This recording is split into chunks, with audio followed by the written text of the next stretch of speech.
And just where we're setting them hands higher and that handle higher, that should set that swing plane a little bit higher as well, which should help his path out. So his arc should be a little bit neater instead of it coming inside as much, okay? Because we don't want to have low hands inside and hooded path. That was what was causing the pull.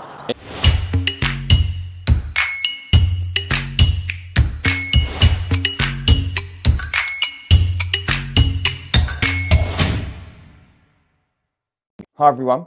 In today's video, I took an online lesson from putting expert Jude Hobbs. And if you've just tuned into my channel, a few weeks ago, I gave Jude a long game lesson through the power of the Titleist app, which is an online platform that allows you to send swings to coaches and they will give you detailed analysis back alongside jumping on camera like this. And there's also plans on there that you can set up as well, so you can actually tune in and have a pro in your pocket as such. You can have constant communication with them. You can send them as many swings as you want for a very small fee.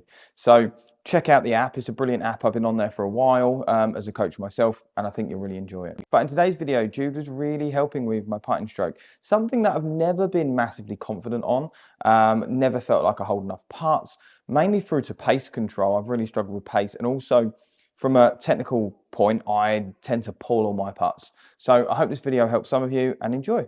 So yeah, let's get straight into it. So Jay suffers with a pull miss, okay, and we're going to talk about a few things that firstly cause that pull miss. When he gets to the top of the backstroke, that face points a little bit towards the left, so he's not opening the face up as much as he should.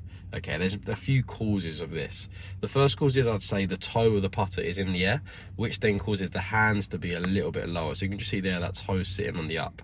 That then sets the hands a little bit lower on where they should. Obviously, if that toe was pointing down, then the hands would have to lift up a little bit and get a little bit higher. Having higher hands promotes more rotation, okay? So where his hands are quite low, that's just not going to promote a lot of rotation on the way back, which is obviously not going to allow the face to open up too much on the way back, which is going to then cause that face to be closed come the impact position. Another thing he does which doesn't help is if we look at his face on view, and I just draw a circle around his head here, you can see when he takes it back, his head moves a little bit towards the target. I'd say when that happens, that can get that path and hands to move a little bit too far inside. So when that path gets a little bit too far inside, then that is going to be when he hoods the face just to compensate for it. So I'd say path is a little bit inside, face is a little bit closed. Both of them things are just going to cause that pull, okay? Because where that path gets inside, where his head moves this way, that then causes that sort of hooding feeling, which then doesn't allow that face to open up to a good amount on the way back. So then by the time he comes back to the impact position, that face is pointing left, purely just because he hasn't opened it up enough in time.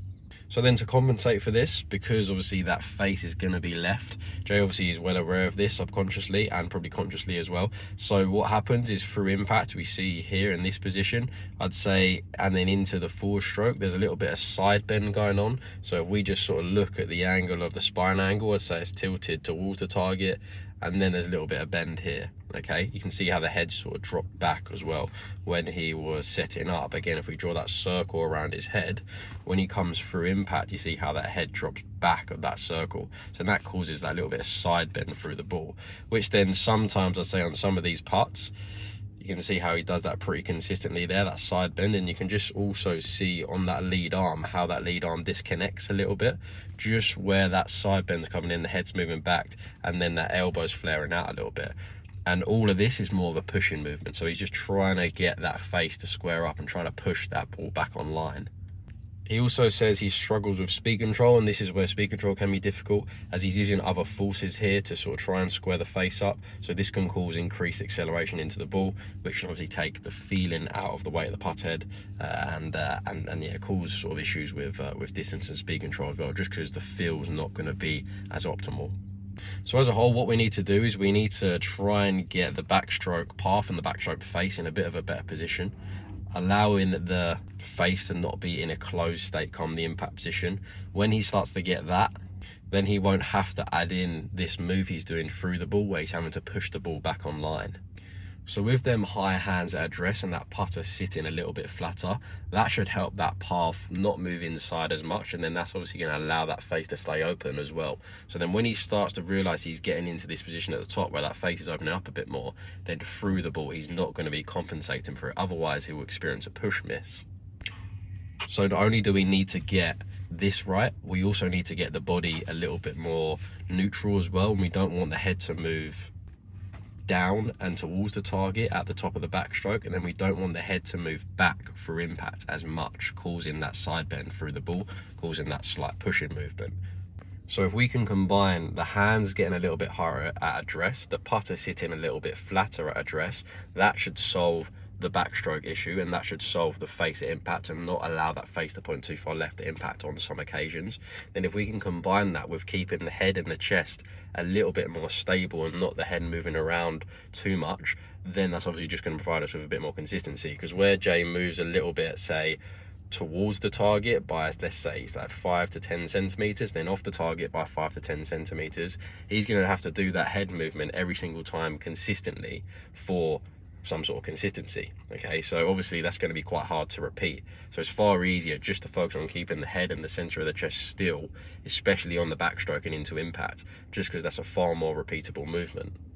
And just as an example here, you can see I've got Cameron Smith up on the screen, arguably probably the best putter in the world. And you can just see when I take Jay's swing and I make him go from setup to the top of the backstroke, you can see that movement of the head. Here, Cameron Smith, when he makes from setup to the top of the backstroke, when he makes a stroke, you can see how stable his head's staying. Okay, so if he's combining that head stability with setting them hands in a bit of a better position, then that's just going to provide him with that club face control into the ball. So he's always going to be starting the ball on line.